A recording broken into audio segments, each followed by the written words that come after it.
फारच साधे प्रश्न आहेत. आपण 3 प्रश्न एकूण विचारणार आहोत, पण प्रत्येक प्रश्नाला मात्र बक्षीस आहे.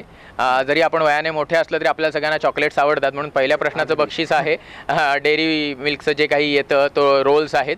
दुसरं बक्षीस आहे पेन, जे तुम्हाला माहिती आहे pen is mightier than sword. आणि तिसऱ्या प्रश्नानंतर मात्र आपण एक अप्रतिम पुस्तक देणार आहोत जे विज्ञानाशी संबंधित आहे, कारण आपण राष्ट्रीय विज्ञान आठवडा किंवा विज्ञान दिन साजरा करतोय. सो तुमचा पहिला प्रश्न आहे, मिसाईल मॅन ऑफ इंडिया कोणाला म्हटलं जातं? अब्दुल कलाम. अतिशय बरोबर उत्तर दिलेलं आहे डॉक्टर सुमुख नाईकांनी. आणि आपल्यासमोर बरेचसे प्रेक्षकगण आहेत. आपला कॅमेरा फिरवलात तर बरं होईल. Ex president of India okay, doctor Abdul Kalam. हां, thank you very much, very nice answer. आता आपण दुसरा प्रश्न विचारतोय, थोडा किचकट असेल पण तरी मला तर वाटतं तुम्हाला चालेल. भारतात जी काही औद्योगिक क्रांती झाली, या औद्योगिक क्रांतीच्याही आसपासच एक अतिशय महत्त्वाच्या तंत्रज्ञानाने भारतात पाया रोवला आणि त्याच्या कारणानेच आज भारत प्रगत देशांच्या ज्या मालिकेत बसण्याच्या पात्र ठरायला होतोय, त्याचं नाव आहे अणुतंत्रज्ञान. तर मला माहिती हवी आहे तुमच्याकडून की अणुतंत्रज्ञानाचे जनक कोण होते भारतातले? होमी भाभा. हेही उत्तर अतिशय बरोबर आहे आणि त्यांना 2 प्रश्नांची अतिशय योग्य उत्तरं. आपला पहिलाच कॅन्डिडेट आपल्याला योग्य उत्तरं देतोय, म्हणजे भारतात तंत्रज्ञान आणि विज्ञान आणि वैज्ञानिक दृष्टिकोन योग्य तऱ्हेने पोचतोय असं वाटतंय. तिसरा आणि महत्त्वाचा प्रश्न आहे, तुम्हाला जर भारतीय क्षेपणास्त्रांच्या बाबतीत माहिती असेल तर एक क्षेपणास्त्र आहे ब्रह्मोस नावाचं. या ब्रह्मोस क्षेपणास्त्रामध्ये 2 नद्यांची नावं लपलेली आहेत. ती जर तुम्ही आम्हाला सांगू शकलात तर फार बरं होईल. एक नदी आहे ब्रह्मपुत्रा आणि दुसरी आहे गंगा असावी. चुकलेलं आहे उत्तर, पण हेही नसे थोडके. अतिशय अप्रतिम उत्तरं मिळाली आपल्याला आणि उत्तर देणं योग्य वाटत नाही, कारण आपण पुढच्यांनाही हाच प्रश्न विचारणार आहोत. त्यामुळे प्रश्नाचं उत्तर हा प्रोग्राम संपायच्या आधी तुम्हाला मिळेल याची हमी देऊन मी इथे थांबतो. आपण पुढच्या कॅन्डिडेटकडे जाऊया. धन्यवाद. त्यामुळे एनीबडी कॅन कम. इथे लाजून होईल जीवाची हानी, लवकर या. हां, तिसरे कॅन्डिडेट आहेत आदित्य महाले. आणि असं म्हणू शकता की कुठून तरी लिंक किंवा इनडायरेक्टली आजचा हा आपला जो पहिला प्रोग्राम होतोय त्या लिंकचा एक हिस्सा आदित्य पण आहेत. आणि म्हणून आदित्यना आपण प्रश्न विचारूया आणि आपण चेक करूया की एक्झॅक्टली त्यांना सामान्य विज्ञानाची किती माहिती आहे, कारण त्यांना विज्ञानाची आवड हे मी प्रत्यक्ष अनुभवलेलं आहे. आदित्य, कुठल्या वर्गात शिकताय तुम्ही? 11वी. कुठल्या कॉलेजचे विद्यार्थी आहात? Saint Joseph high school CBSE. Okay, तुम्हाला विज्ञान विषय आवडतो? हो. मग मला सांगा, आधुनिक विज्ञानाचे जनक, the father of modern science and technology असं कोणाला गौरवण्यात आलेलं आहे? गॅलिलिओ. अतिशय योग्य उत्तर दिलेलं आहे. फारच छान. आता तुम्हाला तुमचं पहिली फेरी पार झालेली आहे. तुम्ही जरा वयाने मोठे आहात म्हणून तुम्हाला जरा कठीण प्रश्न आपण विचारूया. मला सांगा तुम्ही, what is UFO? Unidentified flying object. What is it mean? जरा प्रेक्षकांना पण कळू दे की काय आहे हा प्रकार. आपण असं एक काय म्हणतात, मोठ्याने बोला आदित्य.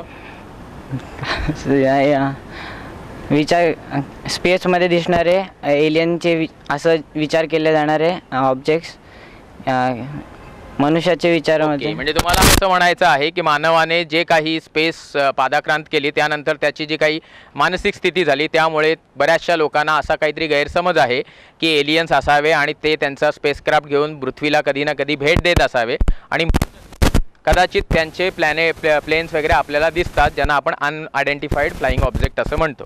ओके, आपला तिसरा आणि अतिशय महत्त्वाचा प्रश्न आहे. तुमचा तिसरा आणि अतिशय महत्त्वाचा प्रश्न आहे, कारण ज्यासाठी आपण ही क्विज कॉन्टेस्ट घेतोय त्या अनुषंगाने हा प्रश्न विचारतोय की राष्ट्रीय विज्ञान दिन हा कोणत्या तारखेला साजरा केला जातो आणि कोणत्या कारणासाठी साजरा केला जातो? सर, ह्याचं कारण तर हे की पूर्ण देशभर मध्ये विज्ञानाचे काय म्हणतात 20 तारखेला. कुठल्या महिन्याची? 20 फेब्रुवारी. उत्तर चुकलेलं आहे. सो विल गो पुढे. Next. Thank you very much. You are. आपले नवीन कॅन्डिडेट आहेत दिशा, आणि दिशा 11वीला सेंट जोसेफमध्ये शिकत आहेत. आपण त्यांना प्रश्न विचारूया. आणि दिशा, मी तर ओळखतो की तुम्ही 11वीत आहात. कुठल्या कॉलेजमध्ये आहात? Saint Joseph Kalamboli. Saint Joseph Kalamboli. तुमचा पहिला प्रश्न हा आहे की गुरु नावाचा जो ग्रह आहे तो गुरु नावाचा ग्रह पृथ्वी सूर्यापासून असलेल्या आतल्या कक्षेमध्ये आहे की सूर्याच्या पृथ्वीच्या बाहेरच्या कक्षेमध्ये? बाहेरच्या. जोरात बोला. बाहेरच्या कक्षेमध्ये. ओके. पहिल्या प्रश्नाचं उत्तर त्यांनी बरोबर दिलेलं आहे. आता आपण दुसऱ्या प्रश्नाकडे वळूया. तुम्हाला गुरुवरच प्रश्न विचारले तर चालतील की तुमचा काही इतर काही आवडीचा विषय आहे विज्ञानातला? चालेल. गुरुवर. तुम्ही मला या प्रश्नाचं 2 प्रश्न विचारतो, त्यांचं उत्तर एकच आहे. ते तुम्ही देऊ शकता आकारमानाच्या स्वरूपात किंवा त्रिज्येच्या स्वरूपात. तुमचा प्रश्न आहे, गुरुमध्ये किती पृथ्वी राहू शकतात?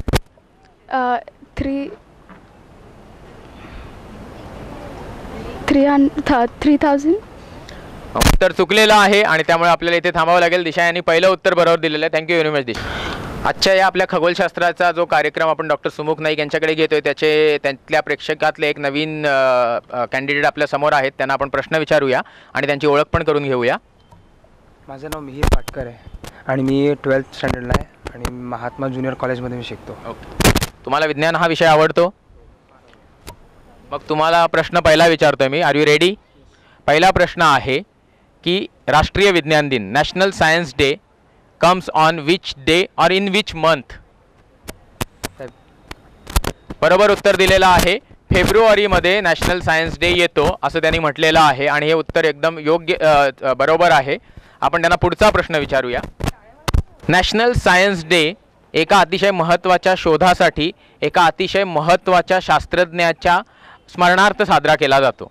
त्या शास्त्रज्ञाचं नाव सांगा. Isaac Newton. उत्तर चुकलेलं असलं तरी मात्र आपण त्यांना एक हिंट देऊया की ते वंशाने भारतीय असलेले शास्त्रज्ञ आहेत आणि बऱ्यापैकी आपल्या सगळ्यांना माहिती आहेत. डॉक्टर सी.व्ही. रमन. अतिशय योग्य उत्तर आहे. हिंट दिल्यामुळे असलं तरी चालेल, पण त्यांची आपण 2 उत्तरं ग्राह्य धरूया आणि आपण आता तिसऱ्या प्रश्नाकडे वळूया.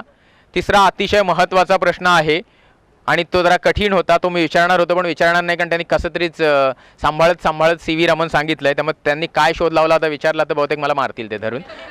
त्यामुळे आपण तो प्रश्न विचारणार नाही आहोत. आपण आता त्यांना साधा आणि सिंपल प्रश्न विचारूया की 1960च्या दशकामध्ये भारतामध्ये हरित क्रांती झाली आणि त्या दशकामध्ये 60 लाखाहून अधिक लोक भूकमरीने मेले होते. पण त्यानंतर जशी हरित क्रांती झाली तशी बऱ्यापैकी भूकमरीची जो प्रश्न आहे तो भारतातून मिटला गेला किंवा ॲटलिस्ट तो भेडसावणारा प्रश्न थोडाफार कमी झाला. मला या प्रश्नाचं उत्तर हवं आहे की भारतातले हरित क्रांतीचे प्रणेते असे एक शास्त्रज्ञ होऊन गेले, त्यांचं फार योगदान राहिलं आहे आपल्या इथे हरित क्रांतीमध्ये प्रगती घडवून आणण्यासाठी. त्यांचं नाव मला तुमच्याकडून हवं आहे. डॉक्टर स्वामीनाथन. Very good. आपल्याला तिसरं स्वामीनाथन. ओके. आणि म्हणून तिन्ही प्रश्नांची उत्तरं पहिल्यांदा कोणीतरी बरोबर दिली आहेत. ही डिझर्व्स 3 ऑफ देम आणि we will give him shots, Dairy Milk shots. Will give him pen and will also give him some good book for his future reference and studies. Thank you very much. Thank you very much. आपले next candidate आहेत Amruta Naik. Doctor Amruta Naik. त्यांची ओळख करून देतील त्या पहिल्यांदा.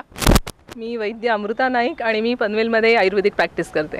तुम्हाला आकाश दर्शनामध्ये बराच इंटरेस्ट आहे आणि त्याच कारणाने आजचा प्रोग्राम मटेरियलाइज होतोय. तर तुमचा साधा आणि सिंपल प्रश्न आहे की आत्ता आकाशात दिसत असलेल्या 2 प्लॅनेट्सची नावं मला तुम्ही सांगायची. Venus and Jupiter.